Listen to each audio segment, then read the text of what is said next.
4 quarters, 4 webinars. In 2023, Smart Proxy explored web scraping and multiple account management with the best experts in the field.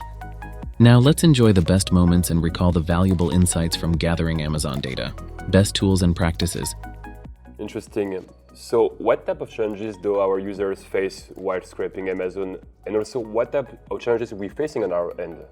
Well, so as I already mentioned before, the main challenges that users face are probably blocks and captchas, because if you're doing something wrong, for example, not managing your fingerprint correctly, then the chances that you will get blocked are very high, especially if you're doing it on scale.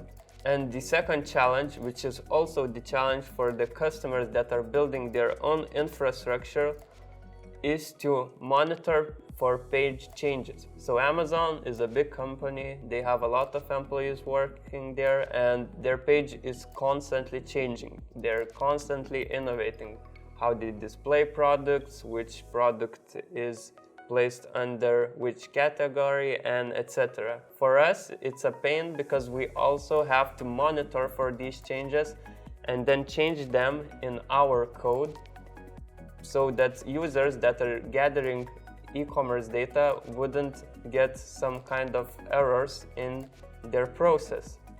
Of course, if you're doing this on your own, it's also a big challenge because you're not only maintaining the parsing, but you also have to build the whole monitoring infrastructure so you could see and understand when the page is changing its layout. Want to see the full webinar? Register and watch it today.